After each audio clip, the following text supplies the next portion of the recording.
Hey folks, it's your boy Ajax the Mister here. Now I know this is a bit of a change of formula with how I normally do reviews or live reactions to this channel. However, you know, a few things came up today and I unfortunately will not be able to do my usual My Academia live reaction like I normally do every Sunday, but I just had to give out like a quick review over this episode of Dragon Ball Super because huge things happen, huge things, and even though I know I can't do a proper recording, I at least want to share my thoughts with you guys as to what is happening. So getting straight into it, obviously the big thing in this episode, the Future Trunks story arc is finally starting, and oh man, did it come out with a bang. Like, first off, let's start off with Trunks. Like, Future Trunks does not get a break. He never gets a break with anything that is going on in his timeline. You have to remember that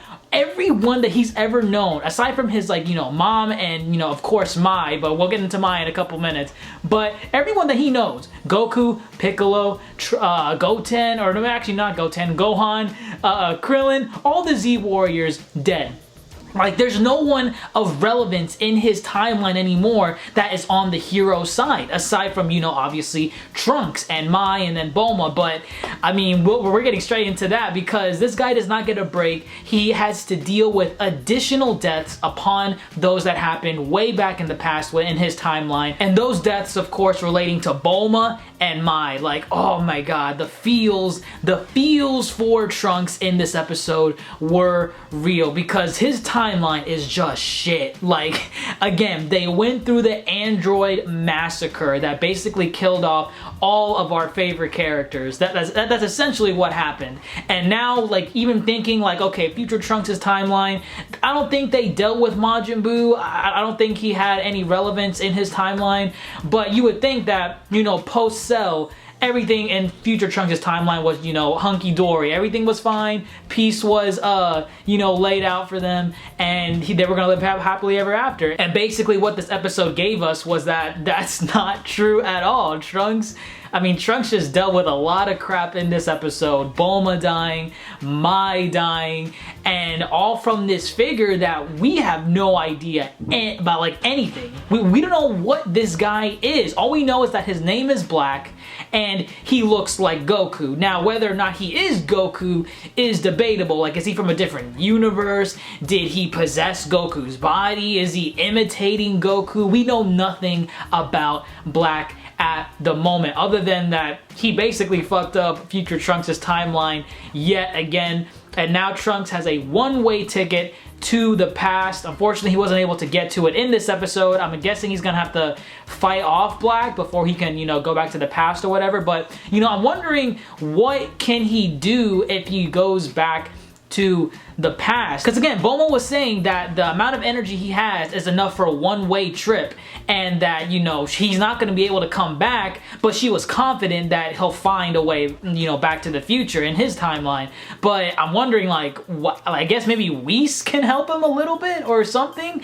But again, unless he goes back to the past and brings, like, you know, like Goku or Vegeta or Beerus back into his timeline, there's not really much he can do, because again, it's already established in DBZ lore, whatever you change in the past does not affect the timeline of your own future. I mean, that was basically what was laid out for us in the Android and Cell saga when Future Trunks came back to the past and he went back to the future where nothing was changed at all. And while we're still on the topic of Trunks, I'm wondering how powerful he is, like, in this timeline, because again, the last time we saw him, like, his strongest form, his like massive strongest form, you know, throw out speed or whatever, his biggest form was that Ultra Super Saiyan or Super Saiyan Grade 2, whatever you want to call it, that big, beefy Super Saiyan form that he went into when he fought Perfect Cell for the first time. That was the strongest form he ever got, at least from what we know. But aside from that, his actual useful form is Super Saiyan. So I'm wondering if, like, now that we're this far in the timeline, because again, I think they said 17 years, like, this is in the future, so I'm wondering, like, yo, Trunks, you've been training, man? I'm assuming you've been training, like,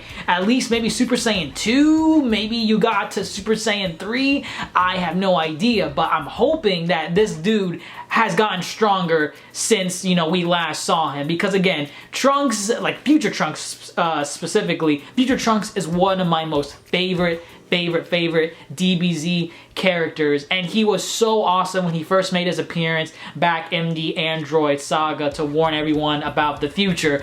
So I'm hoping that he grew stronger like since we last saw him, because I don't want to see this dude on the sideline. Like I want him to have relevance in the fighting, in the battles. I want to see him achieve like a new form, because again, he's gonna have to go back into his timeline and, you know, take care of shit on his own most likely. So if he's not stronger since the last time we saw him, I'm hoping this arc makes him stronger than usual. Like go up to Super Saiyan 2 or 3 or God, Super Saiyan Blue, whatever. I want this Trunks to actually be stronger than when we last saw him, because again, one of my favorite characters, and I'm hoping that, you know, yeah, again, he's stronger. And to be honest, I thought this entire episode was just gonna focus on, you know, future Trunks' timeline and how Black Goku was just, you know, screwing things up. But we actually got additional lore from the present timeline in that of the Omni King. And the lore that we got from this is that Beerus basically said that the Omni King, like, he doesn't fight, but he is the strongest. Like, he can wipe out planets, galaxies, universes. He's already done so, because apparently, according to Whis, there used to be 18 universes, and like just back in the day when I guess Omni King was a bit spoiled or whatever, he just, you know, snapped his fingers and bam, universes went bye-bye, and now we're down to what, like 11, 12, 13, whatever. Like this guy is pretty much the strongest in terms of what he can do. Now, if that comes to fighting, I'm not really sure, but Whis is saying that he is indeed the strongest being in the entire, like, existence of Dragon Ball. But then it kind of makes you wonder, you know, what was this guy doing when the universe was, like, almost about to be destroyed, or it was in peril by all these other villains like, you know, Frieza, Broly, even though Broly's not canon, Majin Buu, just, you know, there were just so many other villains in the DBZ history that you knew that, you know, the Z Fighters took care of them, but had they not taken care of them, those villains would have just like obliterated everything instantly. So it makes you wonder, you know, what was this guy doing? Was he asleep? Did he, I mean, obviously, you know, Toriyama didn't have him established in the lore. He probably didn't even know that he was gonna continue writing Dragon Ball Z past the Buu saga, but again, just something, you know, a little bit of a, you just gotta accept it for what it is. But yeah, pretty awesome to hear this about the Omni King. And overall, that's pretty much all that happened in this episode. Again, the future Trunks segments were pretty freaking awesome. The animation was pretty solid when, you know, Trunks was fighting Black. The art was a little bit off in certain areas. I gotta, you know, I gotta say how it is with the art when it comes to Dragon Ball Super. But to like overall, like quality, it was pretty freaking awesome. It got you pretty much, it got me hyped that, you know, we're finally gonna see future Trunks again. His fight against Black Goku is like, you know, not going anywhere. He can't defeat him. So now he's gonna have to go back to the past, and now I'm super excited.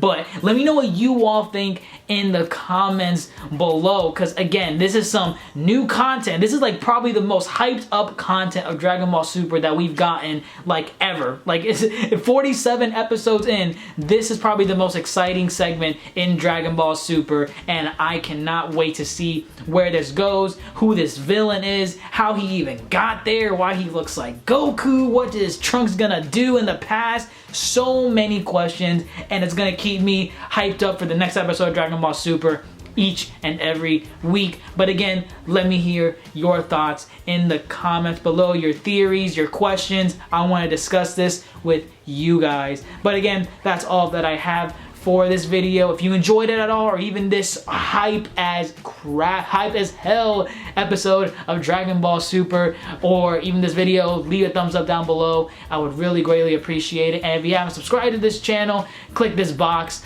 up in the corner right here. You'll stay up to date with all my future videos and content. I will love you forever. Don't forget, social media sites in the description box down below. Follow me on those as well when the video ends to get more content. I'm Ajax the Mister, and as always, folks, thanks for watching.